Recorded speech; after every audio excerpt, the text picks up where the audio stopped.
Yes, amahoro y'Imana nshuti bakunze bibendera TV, reka nongere mbasuze nizera yuko mumeze neza, nizera ko kandi mukomeje kugira ibihe byiza, mukomeje kunogerwa n'ubuzima. Turi ku munsi wo kuwa kabiri n'itariki ya mbere ukwezi n'ukwa kane mwaka ni 2025. Tuje rero mu makuru agezweho muri uyu mugoroba, makuru muri iri joro ngiye kugenda nkubwiraho bugende nubakira ku ngingo z'ingenzi zigiye zitandukanye.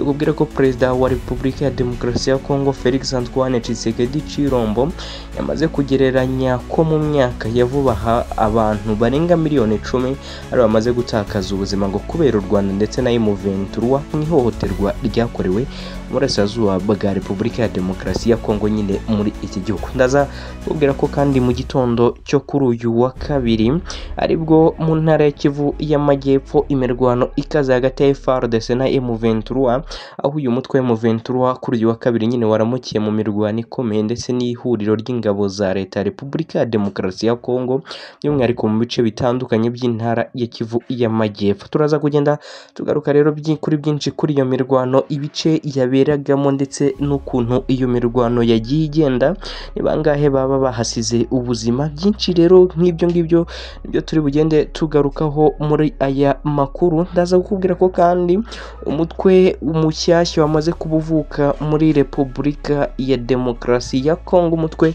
nawo wiyemeje kuba uhangana na leta ya Repubulika ya Demokarasi ya Kongo. Ni umutwe washinzwe n'uwitwa Colonel Kaina wahoze muri M23 wamaze gusubira mu ishyamba, aho yamaze gushinga undi mutwe nawo ugamije kurwanya ubutegetsi bwa Repubulika ya Demokarasi ya Kongo. Uraza kumenya nibiki uyu mutwe uzajya uba urimo urakora nyine n'ibindi byinshi bigiye bitandukanye ndi bugende gusobanurira muri aya makuru. Ndaza kandi kugenda nkubwira mu yandi makuru nkubwire yuko Minisitiri w'Ububanyi n'Amahanga wa Repubulika ya Demokarasi ya Kongo Teresa Kayikwamba Wagner amaze gutangaza ko ingabo z'umuryango wa Afurika y'Amajyepfo SADC ngo zizava muri iki gihugu mu gihe barwanya ibihuriro rya M23 ngo bazaba bavugiye mu mujyi wa Goma. Nibyo yatangaje avuga yuko batazaba bakiriyo. Nibyo rero ndagenda gusobanura byinshi kuri ibyo yagiye atangaza, ariko kandi aza kukubwira ko muri Repubulika ya Demokarasi ya Kongo n'ubundi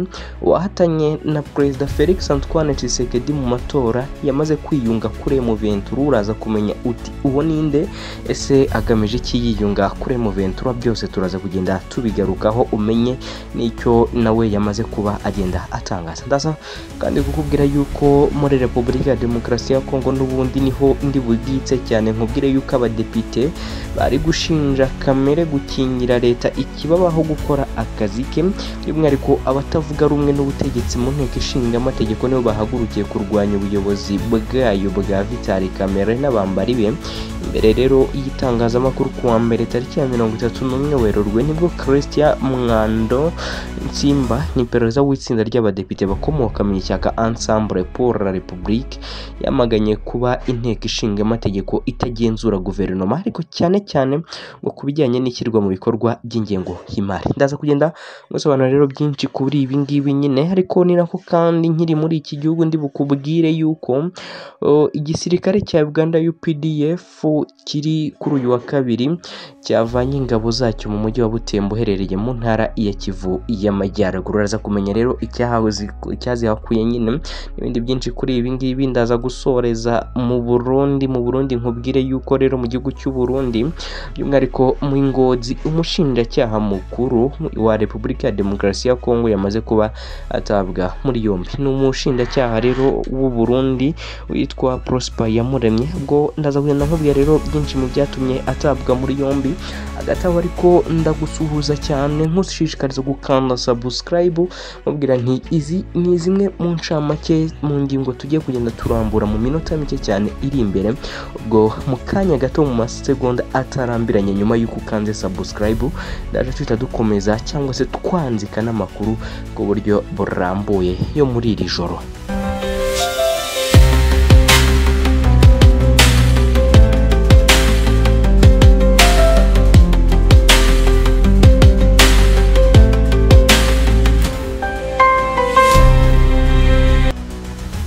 Ikaze nanone mu makuru ku buryo burambuye rero nkuko nari maze kugenda mbikubwira mu ncamake. muri Repubulika ya Demokarasi ya Kongo hongeye guhera kuri mirwano yabereye muri Walikale mu gitondo cyo kuri uyu wa kabiri muri Kivu y'Amajyepfo. Umutwe wa M23 kuri uyu wa kabiri nibwo waramukiye mu mirwano ikomeye n'ihuriro ry'ingabo za leta ya Repubulika ya Demokarasi ya Kongo mu bice bitandukanye by'intara ya Kivu y'Amajyepfo. Amakuru rero akavuga ko kuri uyu wa kabiri M23 aribwo yigaruriye centre ya Rusuku ugana Baraka. Usibye imirwano kandi yo mu Minembwe, amakuru anavuga ko inyeshyamba za General Sultani Makenga zaramutse zirwanira n'ihuriro ry'ingabo za leta Inyangezi. Amakuru akavuga ko ingabo za leta na Wazalendo ngo bateye ibirindiro bya M23 biherereye muri kare gace kari mu birometero bibarirwa muri 20 uvuye Bukavu mbere yuko itangira kurasana nabo. Bivuga ko kandi nyuma y'amasaha menshi M23 ngo yaba yirukanwe muri centre ya Munya, ni centre izwi nka Inyangezi centre. Ingabo za leta kandi zikaba zishinjwa kwicira Inyangezi abaturage b'abanyamurenge bari bari mu rusengero ndetse n'abari barimo barahinga, nabo bakaba bamaze kuba bicwa. Leta kandi ya Repubulika ya Demokarasi ya Kongo yo yizera ko ingabo za SADC ngo zizataha M23 ivuye Igoma nk'uko byatangajwe na Minisitiri w'Ububanyi n'Amahanga wa Repubulika ya Demokarasi ya Kongo Therese Kayikwamba Wagner. Watangaje ko izi ngabo z'umuryango wa Afurika y'Amajyepfo SADC ngo zigomba kuva muri iki gihugu mu gihe abarwanyi b'ihuriro Alliance Fleuve Congo bazaba bavuye mu mujyi wa Goma. Tariki ya 13 Werurwe 2025 nibwo abakuru b'ibihugu bya SADC bafashe umwanzuro wo gukura izi ngabo mu burasirazuba bwa Kongo kugira ngo ibiganiro by'amahoro hagati y'impande zihanganye bibe mu mwuka mwiza. Aba bakuru b'ibihugu kandi basabye ko izi ngabo ziri mu burasirazuba bwa Kongo bazisaba kuva mu Kuboza rero kwa 2023 ndetse zitangira gutaha mu byiciro. Ni mu gihe zari zarahagaritse imirwano ziba mu bigo bya gisirikare Isake n'Igoma kuva mu mpera za Mutarama mwaka 2025 turimo. Tariki ya 28 Werurwe kandi abayobozi bahagarariye SADC mu rwego rw'igisirikare bahuye n'abayobozi ba M23 harimo General Sultani Makenga na Brigadier General Bernard Byamungu bagirana amasezerano yo gufatanya gusana ikibuga cy'indege cya Goma. Nk'uko kandi bigaragara mu masezerano impande zombi zagiranye, M23 yemeye ko ingabo za SADC zizakoresha iki kibuga cy'indege zitaha mu gihe cyazaba cyamaze gusanwa ndetse zikazanacyura kandi intwaro n'ibikoresho byazo bya gisirikare zigasiga iby'ingabo za Repubulika ya Demokarasi ya Kongo. Minisitiri kandi Kayikwamba we yatangaje ko ingabo za SADC zizatahira rimwe kandi Kongo zizava mu burasirazuba bwa Kongo mu gihe abarwanyi ba M23 bazaba batakigenzura umujyi wa Goma. Abakuru b'ibihugu byo muri SADC n'umuryango wa Afurika y'Iburasirazuba EAC ubwo bahuriraga muri Tanzania tariki ya 8 Gashyantare ntibigeze basaba M23 kuva mu bice igenzura, ahubwo basabye abarwanyi b'ihuriro gufungura imihanda minini rigenzura muri Kivu y'Amajyaruguru ndetse no gufungura ikibuga cy'indege cya Goma ndetse n'inzira yo mu kiyaga cya Kivu kugira ngo ibikorwa abaturage bakesha imirimo imibereho ndetse n'ibindi bikorwa by'ubutabazi bikomeze kubaho. M23 kandi yafunguye imihanda n'inzira yo mu mazi mu cyumweru gishize, hakaba haratangiye ibikorwa byo gutegura ibisasu ihuriro ry'ingabo za Repubulika ya Demokarasi ya Kongo ryasize riteze mu kibuga cy'indege cya Goma kugira ngo nacyo gibe cyabasha gutangira gukora. Reka kandi nkubwire ko muri Repubulika ya Demokarasi ya Kongo Perezida Tshisekedi yavuze ko abanyekongo miliyoni 10 bamaze gupfa kubera u Rwanda na M23, aho yageranije ko byibura mu myaka ya vuba abo bantu barenga miliyoni 10 ari bo bamaze gutakaza ubuzima kubera u Rwanda na M23 ndetse ngo binyuze mu ihohoterwa ryakorewe mu burasirazuba bwa Repubulika ya Demokarasi ya Kongo. Ibi yabitangaje mu gihe cyo kuganira kuri uyu wa mbere wa tariki ya 31 Werurwe i Kinshasa ku byo bise jenoside yakorewe abanyekongo mu burasirazuba cyangwa se Genocide, aho umukuru w'igihugu yamaganye itsembabwoko ry'abanyekongo ndetse agashimangira ko aya makuba gatagomba kwirengagizwa nyine. Uyu Perezida Tshisekedi yagaragaje ko yizeye ko ibi biganiro bizavamo ingamba zifatika z'igihugu kugira ngo hamenyekane ku rwego mpuzamahanga jenoside yakorewe muri Kongo ndetse no gushimangira amahoro arambye. Felix Tshisekedi kandi yongeye gushimangira ko yiyemeje gushyira mu bikorwa ubutabera kugira ngo agarure icyubahiro cy'abahohotewe kandi yemerera abanyekongo kwandika amateka yabo nyine. Reka nkomeze kandi nkubwire yuko umutwe w'umushyashya wamaze kuvuka Colonel Kaina wahoze muri M23 yamaze kuba asubira mu ishyamba. Uyu Colonel Innocent Kayina wahoze ari mu basirikare bakuru b'umutwe wa M23 yamaze gushinga undi mutwe ugamije kurwanya ubutegetsi bwa Repubulika ya Demokarasi ya Kongo. Mu mpera z'umwaka wa 2012 ubwo M23 yigaruraga ibice byo mu burasirazuba bwa Repubulika ya Demokarasi ya Kongo birimo umujyi wa Goma. Kayina rero ari mu basirikare bakuru bari bayoboye ingabo z'uyu mutwe.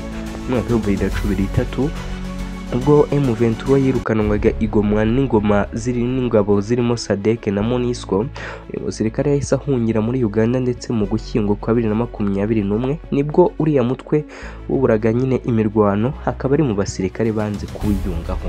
Uyu mugabo mu kiganiro igeze gukorana na televiziyo imwe mu zikorera mu Rwanda yavuze ko gushwana kwe na General Major Sultani Makenga ngukuriye igisirikare cya M23 ari byo biri mu byatumye atongera kwiyunga kuri bagenzi be. Kayina icyakora yavuze ko nubwo atakiri kumwe na bagenzi be muri M23 ngo ari abana be bari kurwana muri uyu mutwe. Mu gihe kandi M23 kuri ubigenzura ibice byinshi byo mu burasirazuba bwa Kongo birimo imijyi ya Goma na Bukavu, Colonel Innocent Kayina nawe yamaze gushinga umutwe nawo ufite umugambi nk'uwa M23 wo kurwanya ubutegetsi bw'Kinshasa.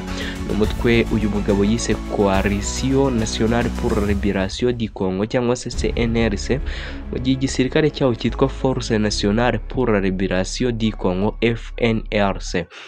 Itangazo kandi uyu mutwe wasohoye ku wa 30 Werurwe ryerekana ko Colonel Innocent Kayina ariwe mugaba mukuru w'ingabo za FNRC, mu gihe umuvugizi wazo yitwa Major Kasereka Andre. Muri iryo tangazo kandi uyu mutwe bigaragara ko ufite icyicaro ahitwa Veba mu ntara ya Ituri.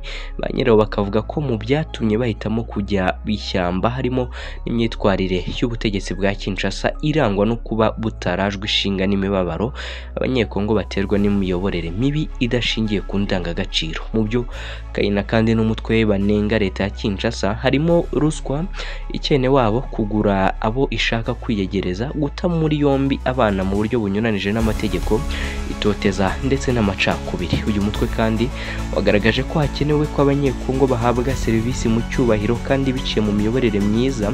Ikindi akaba ari ngombwa ko Repubulika ya Demokarasi ya Kongo ivanwa mu bibazo irimo biterwa no kwikunda kw'abayiyobora. Kayina kandi yashinze muri Ituri umutwe ugamije kuvanaho ubutegetsi bwa Repubulika ya Demokarasi ya Kongo. Ni nyuma y'iminsi mike Thomas Rubanga nawe usanzwe ari inshuti ye magara nawe washinze mu ntara ya Ituri umutwe ufite gahunda nk'iyo nawe umutwe yise Convention pour la Révolution Populaire cyangwa se CRP.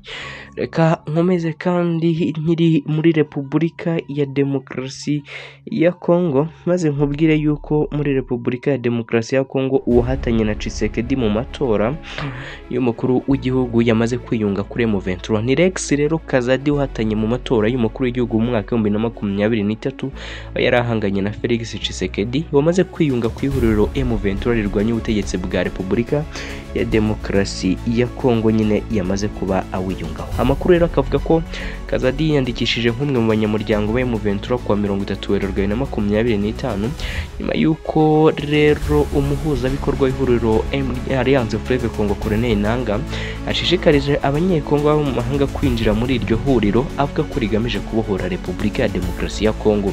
Ubutumwa rero bw'amashusho bwasakaye ku mbuga nkoranyambaga bwumvikanamo umunyapolitike Kazadi avuga ko yishimiye ko umwe mu banyamuryango ba M23 mwaka rero 2023 ubwo Kazidi yatangiraga guhatanira kuyobora Repubulika ya Demokarasi ya Kongo ari Kinshasa. Kimwe mu byo yasezeranyaga abanyekongo harimo kugarura amahoro mu burasirazuba bw'icyo gihugu. Rex Kazadi yabaye mu ishyaka rimwe na Perezida Tshisekedi rya UPDS, ariko mu matora y'umukuru w'igihugu yabaye mu Kuboza kwa 2023 yatunguranye ubwo yiyamamazaga nk'umukandida wigenga, gusa yaje kuba atsindwa. Kuva mu mezi make rero ashize Alliance Fleuve Congo yagiye yongeramo abandi banyamuryango batandukanye basanzwe batavuga rumwe na Kinshasa. Abo barimo Jean Kemamba wabaye umudepite muri Congo wavuze ko yifatanije na M23 ndetse atamaza Tshisekedi Chirombo uhora yiko mu Rwanda. Kuwa 26 Gashyantare kandi ni 2024 nibwo Mamba wabaye umwe mu barwanya bakuru b'ishyaka MRC rya Jean Pierre Bemba yatangaje ukwinjira kwe muri Alliance Fleuve Congo ubwo yari i Bruxelles mu Bubiligi muri Gashyantare 2025 kandi Alliance Fleuve Congo hiyongereyemo umutwe witwaje intwaro wa Twirwane uharanira uburenganzira bw'abanyamurenge bakunze kwicwa ubutegetsi bwa Congo bigizemo uruhare kwa 30 kandi Werurwe 2025 Colonel Nanga binyujije kuri X nabwo yashishikarije abanyekongo baba mu mahanga kwinjira muri M23 ababwira ko amarembo akinguye ngo bafatanye urugamba rwo gukemura ibibazo muri Congo by'umwihariko ibibazo iki gihugu gifite ndetse ngo bakagira igihugu gikomeye kandi gifite abaturage bunze ubumwe ku isi yose. Inshuti bakunzi bacu rero munyemerere ngane ku musozo w'amakuru agezweho kwibendera TV muri uyu mugoroba mbashimira uburyo twabanye bararikira gukomeza kudukurikira mugakanda subscribe mukamanuka hasi mugatera comment kugira ngo tujye tubasha kubana amakuru atandukanye tugenda tubategurira mu gitondo saa 12 n'amakuru araza kuba agezweho.